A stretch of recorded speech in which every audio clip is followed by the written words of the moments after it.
show you. And this is where you're going to have to use that very first method I showed you. And that's why I kind of introduced it. So this would be the second time you would see it. Okay, what if you have both sides have exponents with variables? Okay, so we have both exponents have these variables in them, right? But we can't get like bases. So here's our problem. 3 to the 3x minus 2 is equal to 6 to the 2x. Well, we know that 3 and 6 can't get like bases. So what we want to do is we want to take the log of both sides. So you're going to take the log and base 10, we're just working in base 10 here, of 3x minus 2. And then you're going to log the other side, log, because we need to get those exponents down so we can solve for them. So log both sides. Now we're going to use the power rule. We're going to take these exponents and we're going to pull them down, right? I'm going to pull this one down too. So we're going to move the exponents. So we have 3x minus 2, and that's all a quantity. So put parentheses around it, times log base 3, or log of 3, is equal to, and then of course we have a 2x. That's the coefficient now in front of log of 6. Now, we have to take this left side and we have to distribute it. Okay, so we're going to distribute this log 3, because remember log 3 is really just a number. So log 3 minus 2 log 2, log 3.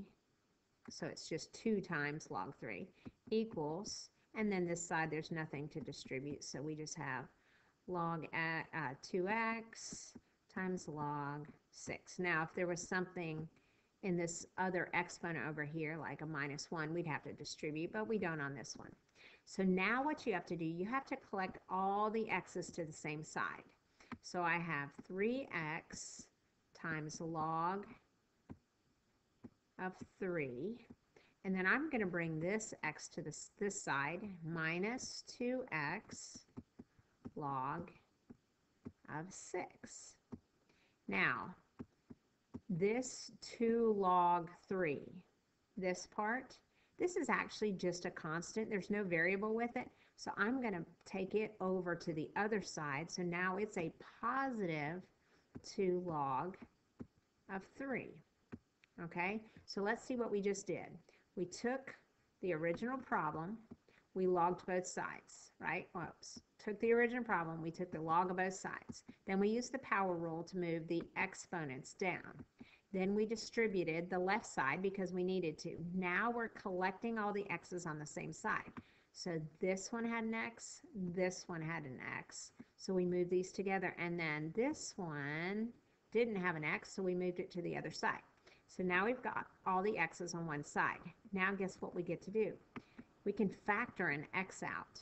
Okay, so if I factor x out, I'm going to take it out of each term that I have. So I just have a 3 log 3 minus a 2, and I factored out the x, so log of 6 equals 2 log of 3. Okay, so do you see what I did? I have factored out this x. Now all I have to do is solve for x. So this fancy 3 log 3 minus 2 log 6, that's just a coefficient. It's a number. It's not pretty. It's a decimal. So I'm just going to divide by it to get rid of it. I'm going to divide both sides by this monster. Okay, and I'm going to divide this side by the same thing, 3 log 3 minus 2 log 6. And what happens? I've solved for x. Okay, so let me grab my calculator and let's type in this fancy thing right here. Okay, so we've got I'm I'm going to put this all in at one time. So I'm going to do parentheses because it's on top. 2 log 3. Close my parentheses twice because I'm closing it for the 3 and I'm closing it for the top of the fraction. Divided by, and then I need to open a parentheses because I want all this to be divided. So 3 log 3 minus, wait a minute, I got to close that little 3 right there, so be careful. Close that first 3, minus 2 log 6, and I got to close that 6, but then I also have to close the bottom of the fraction.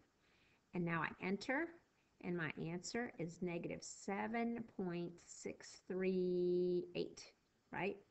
Negative 7.638, and that is the answer to X. Yay! Okay, so these are a little trickier. There's quite a bit to be done. You've got to log both sides. Use your power rule to move the exponent down. You distribute if needed. In this case, we did. We had a binomial, so I had to distribute. Then you collect all your x's to the same side, and your constants get moved to the other side, and then you factor out. I should add another step. You factor out the x, okay? Factor out the x, and then you just divide. You divide by that coefficient, and then you just have to be kind of careful plugging it into the calculator, and that's how you solve. So hopefully this was enough information so you guys can work on worksheet 1. Have a great weekend.